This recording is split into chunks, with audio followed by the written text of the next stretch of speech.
Amaze kuvuga ibyo arangurura ijwi rirenga ati, Lazaro sohoka. Uwari upfuye arasohoka, azingazingiwe mu myenda, amaguru n'amaboko, n'igitambaro gipfutse mu maso he. Yesu arababwira ati, nimumuhambure, mumureke agende. Hari ikintu cyiza kikabaho ariko gitandukanye n'amategeko asanzwe agenga ibintu. Iki ni ikintu uba utashobora wenda gusobanura niyo wakoresha laboratoire cyangwa se ubundi buryo busanzwe umuntu yapimamo ibintu ngo amenye icyatumye bibaho. Ijambo igitangaza ni ijambo ahanini rishobora kutumvikana mu buryo bwaryo bigendanye n'uryumva, kubera ko ku bantu bose bariho byibuze twabashyira mu byiciro bibiri. Hari abantu basobanukiwe ukuri, ariko kandi hari n'abatagusobanukiwe, abo twita ngo ni abayobye. Muri ibi bice byombi iri jambo igitangaza rishobora kumvikana mu buryo buri wese ashobora kubyumva uko ashaka, cyangwa se nanone rikaba ryakumvikana mu kuri kwaryo. Abenshi bakunze no kudashaka kureka ngo iryo jambo rikoreshwe kubera kumenyera uburyo iryo jambo rifatwa muri sosiyete, ariko ni ijambo ryo mu byanditswe byera, yaba mu Isezerano Rishya ndetse no mu Isezerano rya Kera. Hose tugenda tubona ko hari igihe ndetse hari n'uburyo Imana igenda ikora ibintu ikabikora birenze ku mategeko asanzwe yashyizeho abigenga. Ibi kandi bigaragara mu buryo bwinshi. Icyo kintu rero icyo twita igitangaza, icyo kidashobora gusobanuka, icyo ngicyo ushobora kujyana muri laboratoire ntibamenye ibyo ari byo, nicyo twita igitangaza. None iri jambo igitangaza rishobora kumvikana mu mwimerere waryo tukagira igisobanuro cyaryo cyuzuye. Reka ibi tubijyemo. Nyere Ntakirutimana Mico Patience, ukomeje gukurikirana Guhamya TV. Yohana 10:30 aravuga ngo hariho n'ibindi bimenyetso byinshi Yesu yakoreye imbere y'abigishwa bitanditswe muri iki gitabo, ariko ibi byandikiwe kugira ngo mwizere yuko Yesu ari Kristo, umwana w'Imana, kandi ngo nimwizera muherwe ubugingo mu izina rye. So uwo ni umurongo wa mbere utwereka ibitangaza n'ibimenyetso Kristo yakoze ari hano ku isi, ariko ngo impamvu yari igamijwe bikorwa nayo barayitubwira. Ndashaka gusoma ikindi cyanditswe cya kindi noneho mu Baheburayo igice cya 2 none umurongo wa 4. Ndagira ngo murebe amagambo ariyo turebe n'uvugwa uko ndaza kuhagaruka. 2:4 haravuga ati Imana ifatanije nabo guhamya ihamirisha ibimenyetso n'ibitangaza n'imirimo ikomeye y'uburyo bwinshi n'Imana z'Umwuka Wera zagabwe nk'uko yabishatse. Rero iyo isomye Bibiliya ubona yuko Imana mu bihe bitandukanye yaragiye ikora ibitangaza bitandukanye, ibikoze yo ubwayo cyangwa se ikabikora ikoresheje abantu. Ubundi Bibiliya ifunze ikintu cyose cyabaho gitandukanye n'amategeko asanzwe agenga ibintu n'ubundi kiba kigaragara. Umuntu nyine abakibona akabona ko icyo kintu kibayeho mu buryo budasanzwe, ariko kigasigara nta gisobanuro cyacyo cy'ukuri gifite. Niyo mpamvu usanga hari abantu bigora gutandukanya igitangaza nyakuri, magise cyangwa magic, ndetse n'udukoryo. Nyamara iri jambo igitangaza tubona ko hari icyo risobanuye. Turebye mu bihe byahashize tubona hari abantu bagiye bagerageza kuvuga ku iri jambo, yaba muri siyanse ndetse no muri filozofi. David Hume ni umwe mu banyafilozofiya babayeho bo mu kinyejana cya 18. Mu nyandiko Against Miracles yavuze ko bitakunda ko Imana yivuguruza ku byo yaremye cyangwa se kwivuguruza amategeko yayo bwite yashyize mu byo yaremye. Ariko reka twibaze nko muri siyanse, mu gihe ari ikintu cyumvikana ko umuntu yakwizera yuko yavuye mu nguge ikizwi nka Darwinian evolution, ndetse no kuba hari akabuye gato katuritse kakabyara ibi byose tubona isanzure cyangwa se ikizwi nka universe, ikabiri nk'uko muyireba nyine, bivuze ko mu myizerere ya muntu no mu myumvire ya muntu naho harimo kwigitangaza gishoboka, ko bishoboka ko amategeko asanzwe ashobora kurengwaho. Rero kugeza ubu impamvu igitangaza kitabasha gusobanuka cyangwa cyumvikane ni uko byumvikana nk'ikintu cyo kubanza gufunga ibitekerezo. Nkuko bavuga ngo 9 guteranya 15 ngo bibyara 50. Iki ni ikintu kigusaba kureka gutekereza. Ariko igitangaza cyo ntabwo ari uko kimeze. Igitangaza ni ikintu kiba cyabaye ukaba wamenya uburyo cyabayemo, ariko kikaba kitasobanuka ukurikije amategeko asanzwe agenga ibintu.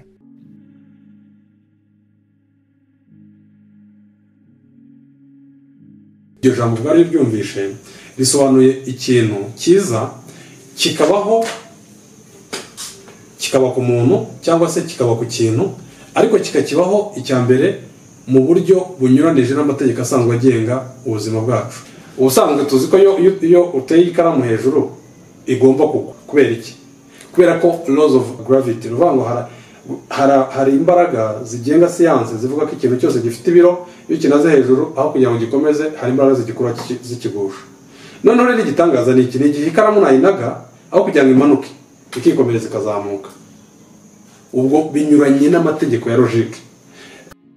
Ni ikintu umuntu adashobora gusobanukirwa mu mitekerereze ye ukuntu nyine icyo kintu cyabaho. Mu yandi magambo icyo kintu kibaye kitarabaho ukabaza umuntu ngo ese iki kintu kirashoboka, icyo yagusubiza yakubwira ngo icyo kintu ntigishoboka. Icyo rero nicyo twita igitangaza. Ubajije rero ngo umuntu ngo umusore n'umukobwa bahuye ngo wenda bakaryamana babyara umwana, yakubwira ati birashoboka. Ariko uramutse ubwiye umuntu ngo umukecuru w'imyaka 90 yasama akabyara, yakubwira ngo ibyo ntibishoboka. Ariko muri Bibiliya tubona icyo gitangaza. Tubona Imana iha Sara wari ushaje gusama, ku buryo na Sara nawe ubwe abibwirwa yarasetse, yumvaga nyine ibyo bintu bidashoboka. Urundi rugero natanga ni umuntu hari mu buganga barabizi ko hari indwara zidakira, iyo bayikubonanye baguha iminsi yo kugenda bapfa.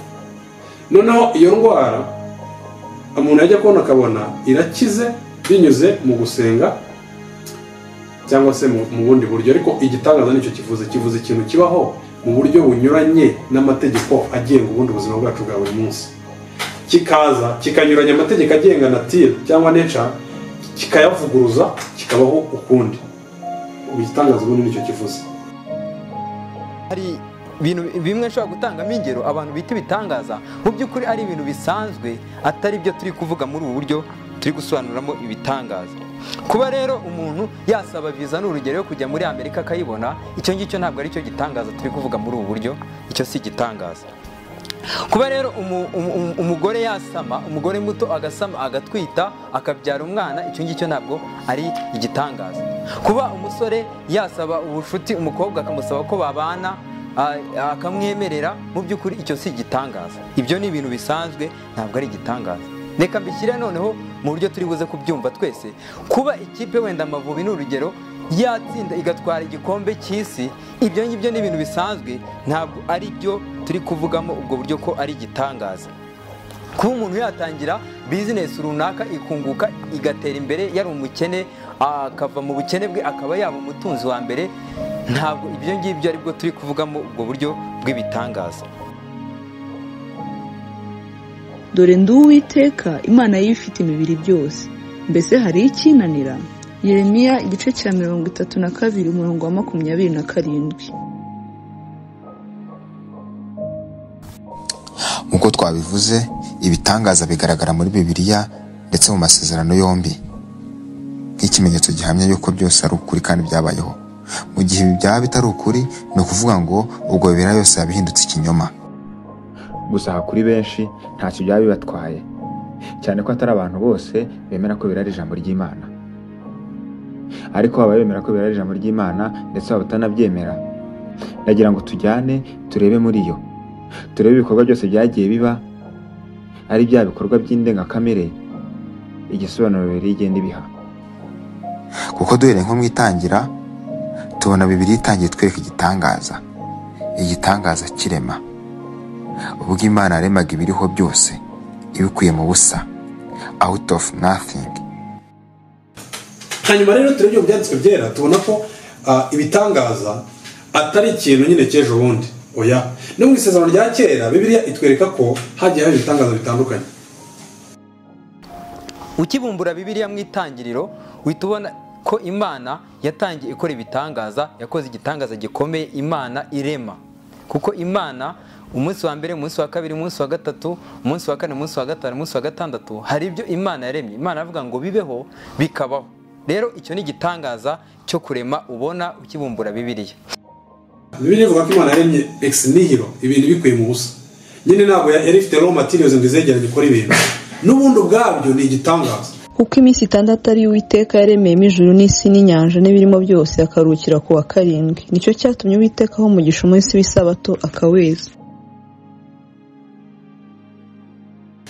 rero ndifuza yuko tumbura zaburi tukareba muri zaburi ya 77 tukumva uburyo umunyazaburi yavuze Imana iyiriyo, avuga n'ukuntu Imana ari Imana ikora ibitangaza. Turasoma zaburi ya 77 umurongo wa 14 ndetse n'uwa 15. Zaburi ya 77 umurongo wa 14 bavuga ngo Mana inzira yawe irahera, ninde Mana ikomeye ihwanye n'Imana rurema, ni wowe Mana ikora ibitangaza, wamenyekanishije imbaraga zawe mu mahanga. Ikindi nshaka ko twumva hano ku murongo wa 15 hari ikintu gikomeye avugamo, akavuga ngo ni wowe Mana ikora ibitangaza. Hejuru yamaze kuvuga yuko ngo ari Imana ikomeye iruta ibigirwamana byose, biravuga ngo ibyo bigirwamana byo ntibibasha gukora ibitangaza. Nicyo nyine gituma biza munsi biciriritse, nicyo gituma bitari n'Imana koko, kuko nta bitangaza bibasha gukora. Ariko iyi Imana yo yihariye y'imbaraga, iravuga ngo niyo Mana ikomeye ikora ibitangaza. Imana rero ikora ibitangaza. Igitangaza gikozwe n'Imana kiba kigizwe n'ibice bibiri. Hari icyo gikorwa ubwacyo, icyo nyine kibayeho, cya kintu nyine buri muntu wese ari buze kureba agatangara akibaza uburyo kibayeho. Inshuro nyinshi cyane usanga abantu benshi basigara kuri icyo gikorwa ubwacyo. Nyamara hari n'ikindi gice cy'uburyo Imana ishaka ko ibyo bintu abantu babisobanukirwa. Urugero, hari igitangaza cyabayeho nk'aho tubona mu gitabo cyo Kuva, inkuru yanditswe na Mose y'uburyo Abayisiraheli bavuye muri Egiputa, aho Imana yabakujeho amaboko akomeye ndetse igakora imirimo n'ibitangaza byinshi ihereye kuri bo, ibereka yuko ari yo ubwayo ishaka kubavanamo. Ibi rero ntabwo byari igikorwa gusa, ahubwo byari bifite igisobanuro. Mose Imana imaze kumutuma, Mose ntabwo yahise agenda gutyo, ahubwo hari ikiganiro tubona Mose yagiranye n'Imana. Arangije Mose abaza Imana ngo ese ningerayo ndabwira Abisiraheli ko ari nde wantumye? Imana ikamubwira ati nugenda ugereyo babwire ngo nindiho, ni Imana yabasogokuruza banyu yantumye. Noneho Mose akavuga ati ese bazabwirwa n'iki koko ko ari Imana yantumye? Tukira hanga ndifuza ko dutekereza, Abisiraheli ntabwo bahitaga bemera gusa ikintu cyose kije, ntabwo bahitaga bemera umuntu wese uje ubabwira yuko ngo abatumweho, ahubwo hari uburyo bamugenzuraga. Rero na Mose nawe ibyo yari abizi neza, niyo mpamvu yabanjije kubaza Imana ngo ningera imbere y'ubwoko bwawe barabwirwa n'iki ko ari wowe wantumye? Imana rero iha Mose ubushobozi bwo gukora ibitangaza. Iramubwira ati n'icyo ufite mu ntoki? Mose yari afite inkoni, amubwira ati ikubite hasi, inkoni ihinduka inzoka. Ayifashe umurizo irongera ihinduka inkoni. Arangije amubwira ati koza ikiganza cyawe mu rubavu. Mose agikoza mu rubavu, agikoje mu rubavu ikiganza cye kirahinduka kimera nk'igifite ibibembe. Kubyumva? So ibyo byose ni ibitangaza Imana yahaye Mose ubushobozi bwo gukora. Rero ibyo bitangaza ngo yari kugenda nyine akagera muri Egiputa, yarangiza kugerayo icyari kuba ikimenyetso cy'uko Mose yatumwe n'Imana ku Bisiraheli, yagombaga gukorera ibitangaza. Ababisiraheli nabo bakemera bakavuga ati koko uyu nguyu yatumwe n'Imana yabasogokuruza, kubera ubushobozi bwo gukora ibitangaza Mose yabashaga gukora. Icyo gihe Imana imaze gutuma Mose, imaze no kumuha ibimenyetso byerekana yuko ari imutumye, Imana yakoze n'ibindi bimenyetso n'ibitangaza byo kugira ngo noneho Abanyegiputa bemere kurekura ubwoko bwayo utahe ujye mu gihugu Imana yabuteguriye. Imana yakoze ibimenyetso bitandukanye bigera ku 10, ariko byose byazaga bitagera ku Bayisiraheli, ahubwo bigera ku Banyegiputa gusa. Hari igihe amazi yo muri Egiputa yahindutse amaraso. Nyuma yaho ikimenyetso cya kabiri, Imana iteza ibikeri. Ikimenyetso cya gatatu, inda zitera mu gihugu hose. Ikimenyetso cya kane, hatera ibibugu nanone mu gihugu hose. Ikimenyetso cya gatanu, amatungo arwara mu ryamo. Ikimenyetso cya gatandatu nanone, abo mu gihugu hose baterwa n'ibisebe. Ikimenyetso cya karindwi, hatera urubura mu gihugu hose. Ikimenyetso cya munani, inzige zitera mu gihugu hose. Ikimenyetso cya 9, umwijima utera mu gihugu hose. Ikimenyetso cya 10, abana b'imfura bose barapfa. Nkuko tubibonye, ibi ni ibintu byabaga ku Banyegiputa gusa, ariko agace ubwoko bw'Imana bwari butuyemo nta kintu kimwe cyahageraga. Bigeze kuri iki cyago cya 10, tubona noneho Imana yarabwiye Abayisiraheli gusiga amaraso ku nkomanizo z'imiryango yabo, bakabaga abana b'intama, maze amaraso yayo bakayashyira ku nkomanizo z'imiryango. Icyo tubona hano ni uko ngo marayika urimbura iyo yatambukaga akabona amaraso kuri izo nkomanizo z'imiryango, nta kintu na kimwe yakoraga ku iyo nzu. Ni ukuvuga ngo yaza kuba n'ibyashobokaga yuko hari umunyegiputa wabahungiyemo hari ahantu, nta kintu cyari kumubaho, kubera yuko ikimenyetso cy'ayo maraso nicyo Imana areberagaho, maze ntiyemerere umurimbuzi kwinjira. Ibyo birangiye, Farawo wari unangiye umutima yaje kwemera kubarekura ngo bagende. Imana ikoresha izo mbaraga nyinshi nyine zingana gutyo. Ariko kandi nanone no mu nzira mu rugendo, Imana yagiye ikomeza kubereka ibimenyetso n'ibitangaza, kugeza naho bageze mu nzira inyanja igacikamo kabiri, inyanja nini cyane igacikamo kabiri, igatandukana, bakahaca humutse. Ikindi ariko nanone ni uburyo ku manywa Imana yaberaga inkingi y'igicu, nijoro ikababera inkingi y'umuriro, ndetse n'uburyo Abayisiraheli bakurikiwe n'Abanyegiputa, maze hagati yabo Imana igashyiramo inkingi y'umuriro. Ibyo byose byerekana yuko Imana, iyi Mana twizera y'ukuri mu byanditswe byera, ari Imana ibasha gukora ibitangaza, ari Imana ikomeye. Hariya Bibiliya ni igishushanyo, turayibona Bibiliya igenda bisobanura ahantu hatandukanye ko rwa rugendo rw'Abisiraheli ni igishushanyo cy'agakiza, ni igishushanyo cy'uburyo umuntu ava muri Egiputa, ubwo Egiputa yigereranye n'ubwami bwa Satani, akagenda agana ku bwami bw'Imana, abikorewe n'Imana, akagenda aca mu bigeragezo byinshi, ya myaka 40 bari mu butayu. Ariko noneho wa murimo Imana ikora ubwawe ijya gukiza umuntu, bisaba ko hari abanzi benshi banza kwambura imbaraga. Nibyo birahita ngo Kristo avuga muri Yohana 8, avuga ngo umwana n'abatura azabamubatuye by'ukuri. Ni ukuvuga ngo hari ibitwaro kirimbuzi muri isi y'umwuka biba biboshye buri muntu wakomotse kuri Adamu, bimubuza guhindukirira Imana ngo abeho agire ubuzima bw'iteka ryose. Rero Imana irimo ikora ibyo byashushanyaga ku gakiza, ikora ibitangaza bishushanya imbaraga ikoresha, irimo kubyara umuntu bwa kabiri, irimo kugira umwana umuntu yamigisha mu buryo bw'umwuka yose, gutsindishirizwa, kubyara bwa kabiri, kuba guhindukizwa, conversion cyangwa se kwihana, repentance. Ibyo byose ni imbaraga nyinshi Imana ikoresha z'umwuka kugira ngo ifate umuntu uri mu biganza bya Satani, uri mu mwijima, wavutse ari umwanzi w'Imana, imuhindura umugire umwana wayo. Ibyo rero ishaka kubishushanya, ikora n'ibitangaza n'ubundi mu gihe yakoraga Abanyegiputa, Abisirayeli muri Egiputa, byo mu buryo bugaragara bw'umubiri, sibyo? Ibitangaza 10 benshi babifite amakuru. Ibi rero nanone kuko mubyumvisha nyine, nuko bifite aho bihuriye nyine no kuba byari biri gusobanura ibya Kristo wendaga kuzaza agakura ubwoko bw'Imana muri Egiputa, cyangwa se mu isi y'ibyaha. Urupfu rwe ndetse no kuzuka kwe, usibye kuba byari ruzuzaga iby'amategeko n'ubuhanuzi bwose bwari bwarahanuye, ariko nanone nabyo ubwabyo bifite igisobanuro. Hari impamvu byabayeho. Kuki ubundi Kristo yapfuye, kuki kandi yagombaga kuzuka? Nyuma y'iminsi 3 umuntu yapfuye arahambwa, ariko nyuma y'iminsi 3 akazuka. Icyo ni ikintu cy'igitangaza. Rero icyo gitangaza, niba mwibuka neza, nabivuze ko ari igitangaza kiri mu mutima w'ibitangaza byose. Ni igitangaza gikomeye rwose. Kubera iki mvuga ko ari igitangaza gikomeye rero? Ni ukubera yuko iyo Yesu atazuka, nta bukristo buba buhari.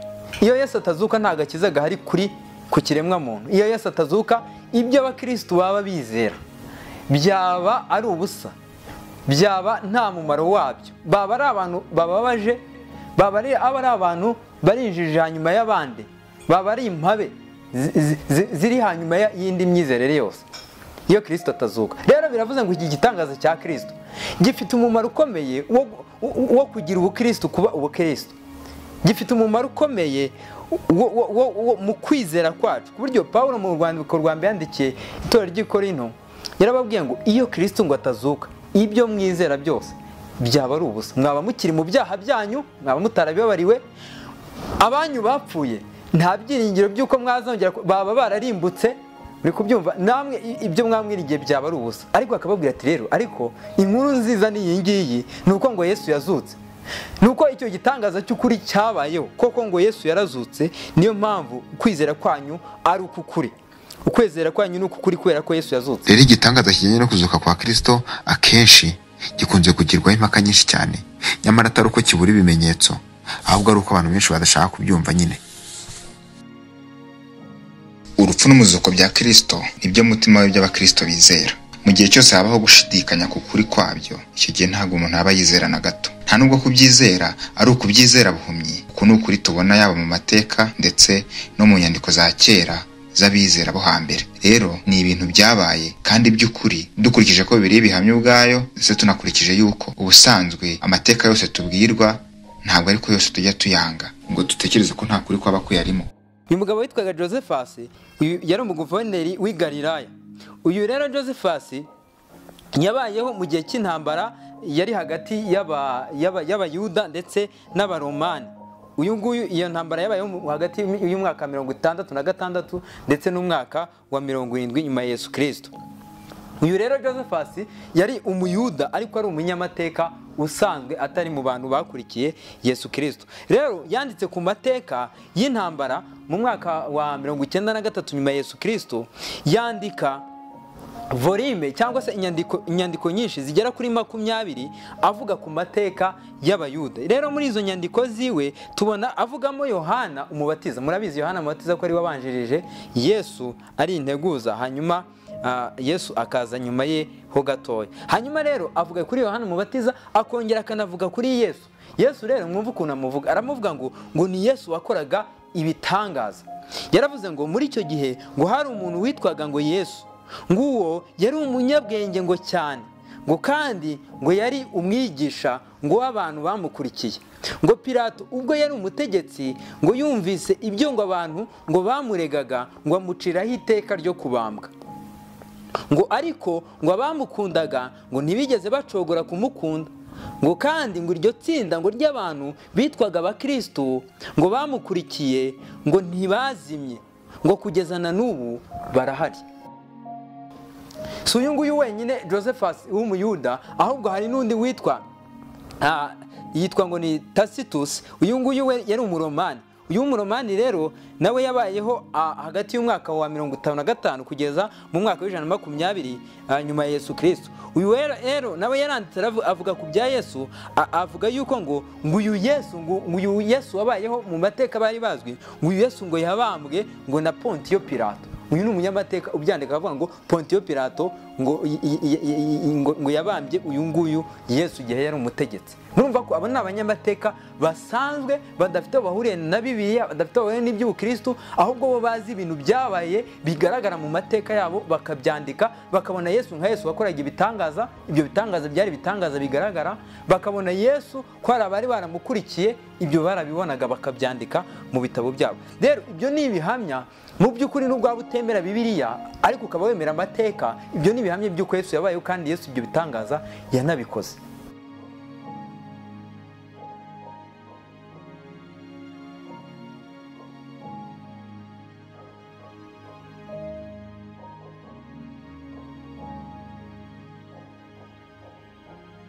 hari abantu benshi badutse uyu munsi. Dufite ibyo nakwita abatambyi b'ikinyoma barimo, murabizi b'abanyarwanda batandukanye, harimo barutanga rw'amaboko, ba mugabo bavuga ubwira ikirimbuzi, harimo bano bagabo ba Gentil Gedeon batandukanye na mwana afunze, bakaza bakakubwira bati rero wowe ibintu by'ibitangaza ntugomba kubyemera. ejo nari kumwe n'umubyeyi turimo tuganira, ambwira w'umumama, ambwira ukuntu yabakurikiranaga cyane, ariko yaza kumenya ibyanditswe byera icyo bivuga by'ukuri, agahumuka akabona ko ibintu bavuga icya mbere ntabwo byuzuza amategeko ya logique. Nuvuga ngo biri illogical, nubwo byuzuza amategeko ya logique. Bavuga ngo baragenderaho ngo barimo barashaka gusenya Bibiliya ngo bashingiye ko ngo hari abantu bayivumbuyemo ibinyoma.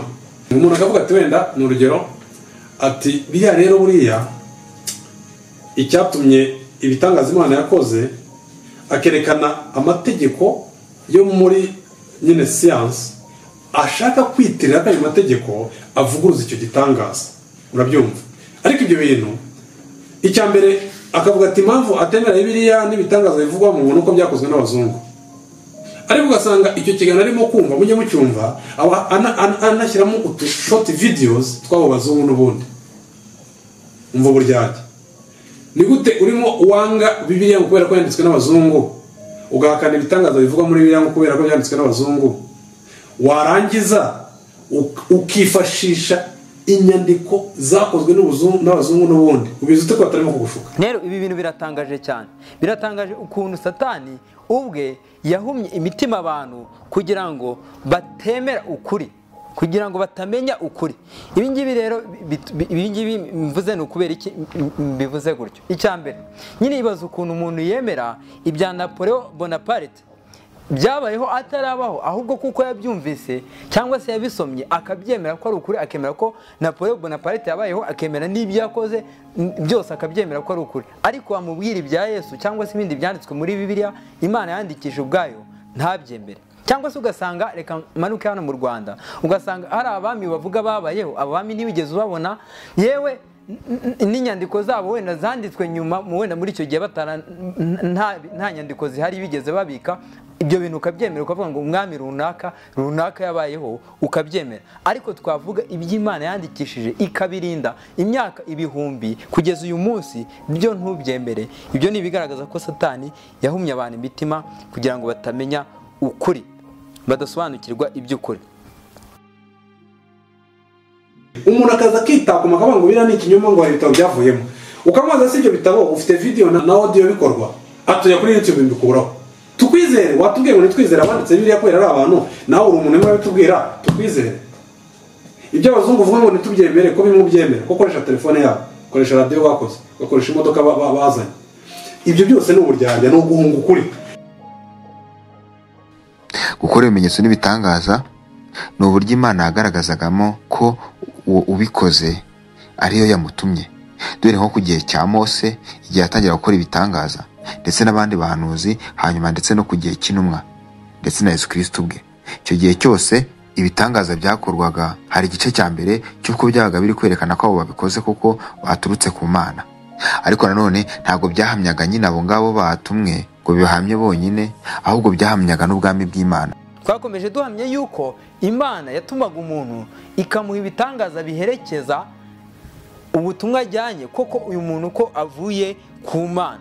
Mwe kubyumva ko ari umuhanuzi wenda cyangwa undi muntu uturutse ku Mana akabasha kuba yakora ibitangaza.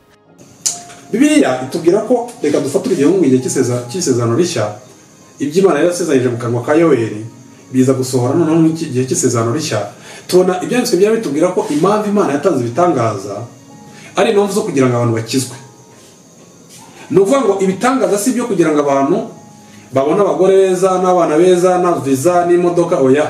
Ni ukuvuga ngo n'umuntu uza kukubwira ikintu cy'igitangaza akwiye kuba arimo kubwira ikintu kigamije kukuzana ku butumwa bwiza bw'ubuntu bw'Imana. Kubera iki? Umva hano ukuntu bivuga ngo hariho n'ibindi bimenyetso byinshi Yesu yakoreye imbere y'abigishwa bitanditswe muri iki gitabo, ariko ibi byandikiwe kugira ngo ibyo bitangaza nyine yakoze, ngo mwizere yuko Yesu Kristo ari umwana w'Imana, kandi mwizere amuherwe ubugingo mu izina rye. Ubundi ibitangaza, impamvu yabyo tumaze kubona icyo bivuze n'ababikora, ibitangaza Imana igenda ikora byose bigamije, mubyumve, kuzanira abantu message ku buryo bemera ko Imana ikora, bakemera ko iyo Mana ariyo yatanze Yesu Kristo, kandi ko ibyo bivuga hari ukuri. None igakora ibyo bintu bitangaje abantu batamenyereye, nyine binyuranyije n'ibyo bamenyereye, kugira ngo abantu bahindukire bizere iyo Mana. N'ibindi yaremye nicyo biremeye. Iravuga ngo yaremye ngo bitaboneka by'Imana mu Baroma 1 ngo bihamye Imana, ngo kugira ngo imbaraga zayo n'ububasha bwayo biboneke noneho abantu bahindukire bayihimbaza. So n'ibitangaza niyo mpamvu yabyo. Hano baratubwira ko ibyo Kristo yakoze byose, ni ukuvuga ngo yakizaga ikimuga, cyangwa agakiza umugore wari urwaye, cyangwa agahumura impumyi, byose byari bigamije ikintu kimwe. Ntabwo byari bigamije kugira ngo ubuzima bw'abantu bube bwiza gusoya, ahubwo byagira ngo bihamirize abantu ko urimo kuvuga bitewe n'izi mbaraga arimo kubonwaho, bimuhamirize ko ari we Yesu Kristo, bivuze uw'Imana yatoranyirije kugira ngo ahinduke umucuruzi w'abari mu isi. None abantu bamwizera babona ubugingo buhoraho. Mbese ubw'ijambo umurongo reka twebwe ho tuzarokoka dute nitwirengagiza agakiza gakomeye gatyo kabanje kuvugwa n'umwami wacu, natwe tukagahamirizwa. Ni ukuvuga ngo ako gakiza kabanje kuvugwa n'umwami wacu abivugisha amagambo ye n'ibyo yakoraga, aribyo byabitangaza. Icya kabiri, burya yarimo avuga agakiza, natwe tugahamirizwa n'abamwumvise intumwa, ngo Imana ifatanyije nabo guhamya ibihamirisha ibimenyetso n'ibitangaza n'imirimo ikomeye y'uburyo bwinshi n'Imana z'umwuka. Mbere magambo, ibyo bitangaza byakozwe na Paulo na Petero bose n'izindi ntumwa zose, ngo ni Imana burya yarimo ibikora. Nanone si imbaraga zabo, bajya gukora ibitangaza akavuga ngo ariko kuki mutureba nk'aho ari ugucyanga kwacu gutumye dukora ibi ba Petero. natwe turi abantu nk'amwe, nabo byarabatunguraga. So ni Imana yabikoraga rero, nanone ikaba igamije iki? Kugira ngo abantu babone ko ibyo ivuga ari ukuri kuri Kristo waje kuba umuhuza w'Imana n'abantu. kandi uyu uwo mureba kandi muzi, kuko yizeye izina ry'uwo niryo rimuhaye imbaraga, kandi kwizera ahawe n'uwo niko kumukirije rwose imbere yanyu mwese. Ibyakozwe n'intumwa igice cya 3 umurongo wa 16. Nyuma y'ibyo bihamya byose dukura mu byanditswe byera, uburyo bumwe busigaye bwo guhakana ibitangaza ni ubu ngo the miracle cannot happen because the miracle cannot happen, cyangwa se ngo igitangaza nticyabaho kubera ko igitangaza kitabaho. Martin Lloyd Jones yavuze ko ari bwo buryo bwonyine abahakana ibitangaza bashobora gukoresha. Tumaze rero kubona ko ibitangaza byakozwe n'Imana cyangwa se ibyo tubonye nyine ko byavuye ku Mana, byabaga bifite intego nyamukuru yo kugira ngo bimenyekanishe Imana, ariko kandi binerekane n'uwo yatumye ari we Yesu Kristo, maze ngo umwizera ahererwe ubugingo muri we. Nanone dushobora kuza kwibaza, mbese none ibitangaza byakorwaga cyangwa se ubu ngubu bigikorwa ariko tubona ko atari iyo ntego, mbese ibyo bitangaza byo twabishyira mu kihe cyiciro? Mbese bikorwa n'Imana cyangwa se hari izindi mbaraga nanone zishobora kuba zikora ibitangaza? Ntabwo ari buri gihe ko igitangaza cyawe bivuze ko cyavuye ku Mana. Tugomba kumenya iminzani dupimira kugira ngo tumenye ko cyavuye ku Mana.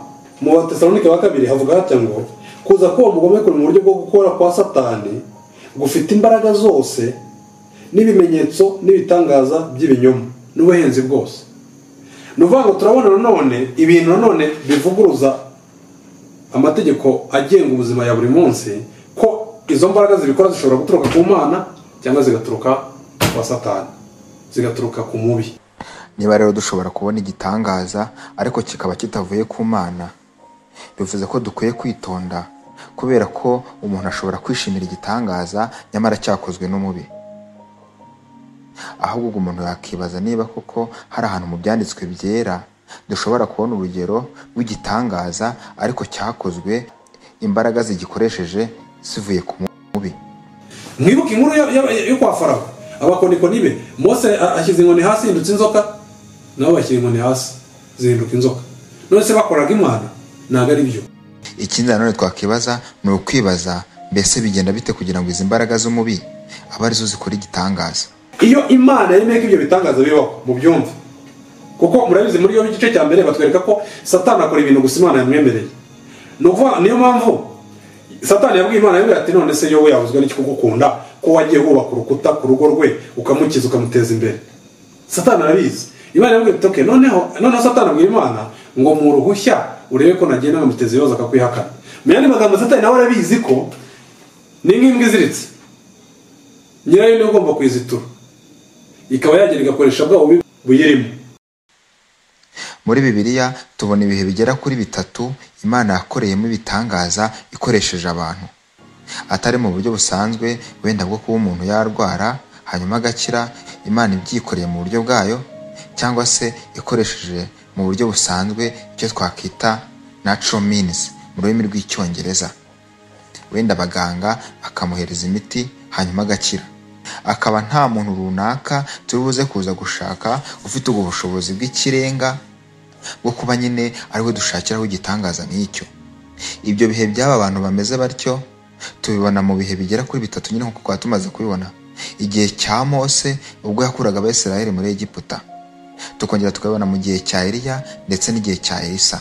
Tuzi ko abangaba babayeho mu bihe bimwe, ndetse tukanabibona mu gihe cya Kristo n'intumwa ze. Kandi Imana yakoreshaga amaboko ya Pawulo ibitangaza bikomeye, ndetse bashyiraga abarwayi ibitambaro n'imyenda bivuye ku mubiri we bagakira indwara zabo, abadayimoni bakabavamo. Ibyakozwe n'intumwa igice cya 19 umurongo wa 11 kugera ku wa 12.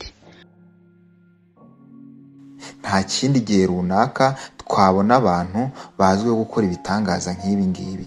Muzabona hari insengero nyinshi ziyitirira ibitangaza, muzumva hari abantu bitwa ngo ni miracle ngo center, ngo ni healing center, nyine bya center nyine bimeze gutyo, ahantu ngo bakorera ibitangaza. Cyangwa ugasanga abantu bakora ngo igiterane ngo kibitangaza cyangwa ugasanga ngo amateraniro ngo y'ibitangaza, ngo amateraniro ngo yo kubohora, ngo amateraniro yo gukora nyine ibintu bimeze gutyo by'ibitangaza. Noneho ibyo bintu byose iyo ubitekereje, ntekereza ko abanyarwanda babyumva cyane, hirya no hino birahari, mu nsengero usanga ari byo abantu bakora. Ese koko ibyo koko ni ibitangaza biva ku Mana? Kuko usanga aba bantu nabo bavuga ko bakoreye ibitangaza, nabo bavuga ko baturuka ku Mana, ko ari ibitangaza bahawe biturutse ku Mana. Rero kubera yuko nta bantu Imana icyohereza kugira ngo bigaragare yuko hari ubundi butumwa bakwiye kuri yo directly, ibyo ngibyo rero binahamye yuko nta n'ibitangaza bindi bikeneye guherekeza abo bantu badahari, nyine batagihari muri ubwo buryo. Biravuze ngo rero ibitangaza nabyo byararangiye muri ubwo buryo. Ibitangaza nabyo byari byarashyiraho kugira ngo byemeze ko aba bantu koko ari intumwa, byemeze ko aba bantu koko ari abahanuzi bavuye ku Mana, ariko ibyo bitangaza mu gihe cyabo kirangiye nabyo birangirana nabo. Ibi rero byaba bivuze ko abantu bose tubona bakora ibitangaza nyuma yaho intumwa igihe cyazo kirangiriye, ubwo bose baba batabivana ku Mana. None se abapasiteri bose bazana ibikorwa byabo ku mateleviziyo bagakiza abantu, abandi bakabahuha bakagwa bagakumbagara, aba bo twavuga ko biba bimeze bite? Ko tubona hari abahamya yuko ibyo bakoze byabakijije indwara zabo. Mbese ibi tukaba dufite ibihamya bya nyabyo yuko bikorwa n'imbaraga z'umubi? Tureba abatubanjirije uko babigiraga. Icya mbere, nta muntu n'umwe ukorera igitangaza ngo abakorera Imana agikorera inyungu ze. Reka mbabwire icyo nshaka kuvuga. Paul mu Bakorinto wa 2:12 Bibiliya ivuga ko yari afite igishaba, ni ukuvuga ngo yari afite indwara muri we, tuvuge tubigeranye n'indwara, ariko ntiyavuze ngo kuko nsanzwe nzura abantu nyize abantu reka igitangaza nyikoreye noneho mitenyera. Umuntu wese ukora igitangaza kugira ngo kimwungure, uwo nguwo yemeye ko atari Imana yamutumye. Ni ukuvuga ngo abantu bajya banga kwemera ubutumwa bwiza bw'ubuntu bw'Imana, noneho Imana bwa mbere urumva yabizanaga ku nyungu zabo no ku neza yabo kugira ngo bibahamirize ko izi mbaraga koko ari iz'Imana, kubera ko harimo gukorwa ibintu by'indengakamere. Ariko noneho hari bwa kabiri, none ibitangaza none bijya biza nk'urubanza. Ni ukuvuga ngo nk'urubanza, ni ukuvuga ngo abanze kwizera ubutumwa bwiza ngo bakizwe, banze kwemera ibyo Imana ihamye mu byanditswe byera ngo bemere gukizwa ku bw'ubuntu bw'Imana, bemere ko ijuru ari impano y'Imana, murabyumva, noneho bikaza nk'urubanza kuri bo.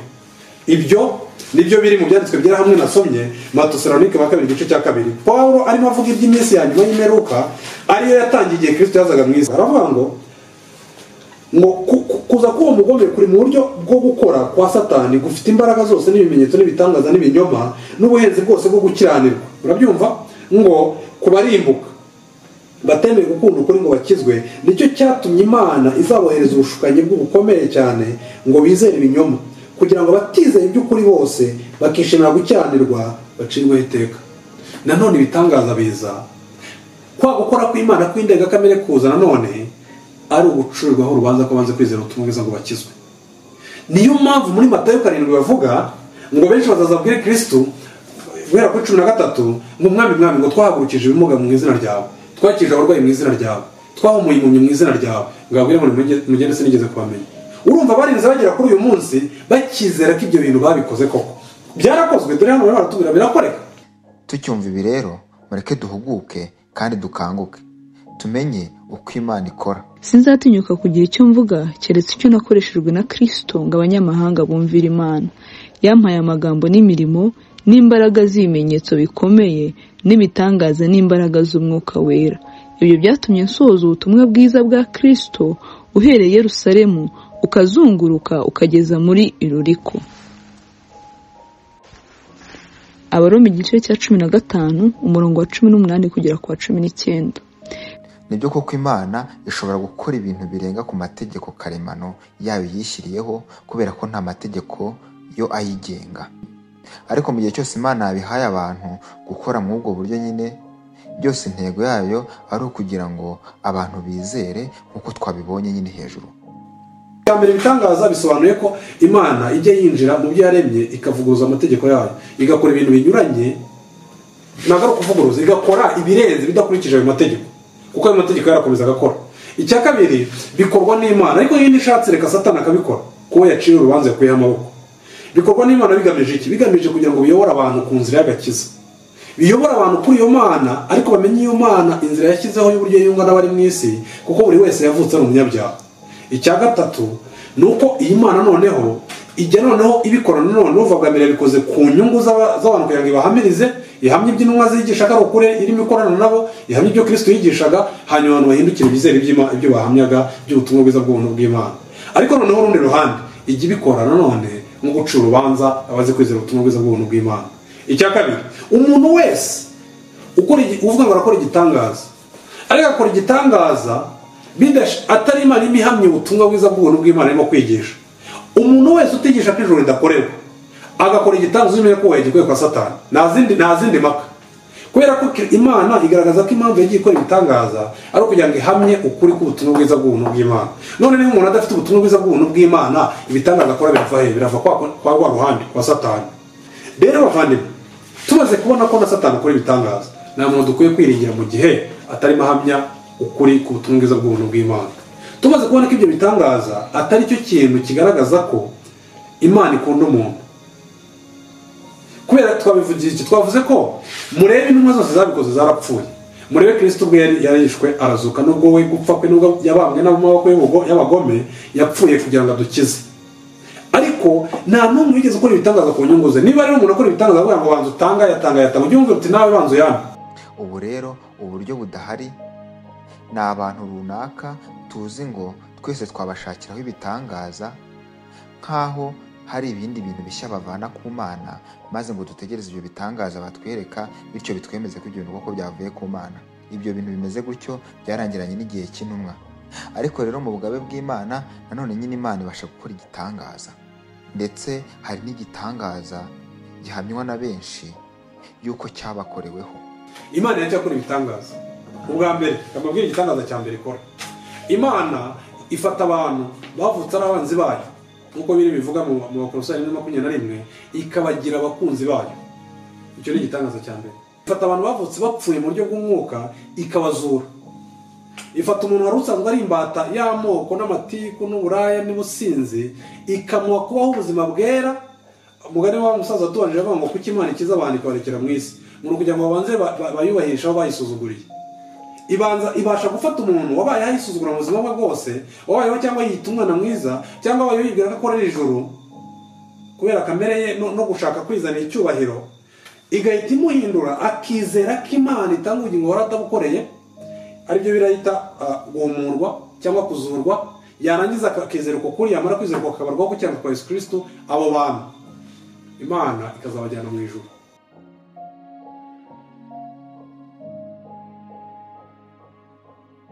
Bene data, ndabamenyesha ubutumwa bwiza nababwirije, ubwo mwakiriye mukabukomereramo kandi mugakizwa nabwo, niba mubukomeza nk'uko nabo babwirije, keretse mwaba mwarizereye ubusa.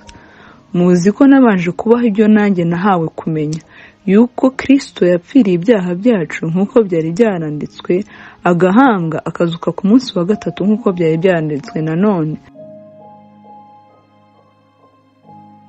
Iki cyari igice cya kabiri mu ruhererekane turi gukoraho rw'imvugo zikomeye za Bibiliya. Aho bwashize twarebeye hamwe kuri Bibiliya ubwayo. Ubu noneho twatangiye kwinjira mu biyirimo. Muri byo harimo nyine ibi bitangaza, aho twibazaga niba ari by'ukuri kuko twabyizera cyangwa se nyine niba atari by'ukuri. Tuzasubire mu byegeranyo by'ubutaha twitegereza ku miterere y'Imana isezerano rya kera ritwereka, ndetse n'iyo isezerano rishya ritwereka. Ese hari itandukaniro ryo ubona mu buryo Bibiliya yerekana imibanire yayo n'abantu muri ibyo bihe byombi? Niba umwami abiduhaye dusubire ubutaha. Ariko duhuguke tumenye ko ibitangaza Imana yabikora, ariko igineka na Satani akabikora. Ikitubwira ko Imana yabikoze nuko yabigamije impamvu ebyiri. Cya mbere kugira ngo twizere ubutumwa bwiza bw'ubuntu bw'Imana, kugira ngo ihamye ko koko ariyo yabikoze igihe yatanga Kristo akadupfira akatuzukira. Hanyuma ku rundi ruhande abanze kwizera ubutumwa bwiza bw'ubuntu bw'Imana, nayo ibyo bitangaza bazabikorerwa n'umwanzi. Bazabwira ibyo babwiye bisohore, babona amaviza babona abagore bashaka, babona amadiplome babona amafaranga bashaka. Ariko byo niba utizera ubutumwa bwiza bw'ubuntu bw'Imana, ujye umenya ko ari urubanza waciriwe. Rero biragatsindwa ko umuntu yadamarira muri ibyo ngibyo yishuka kandi yaramenye ukuri ku butumwa bwiza. Bikwiye ko duhindukira none utarize ubutumwa bwiza bw'ubuntu bw'Imana akizera Imana yatanze umwana wa Yesu Kristo akaza mu isi agapfa akazuka kugira ngo umwizera abonere ubugingo muri we.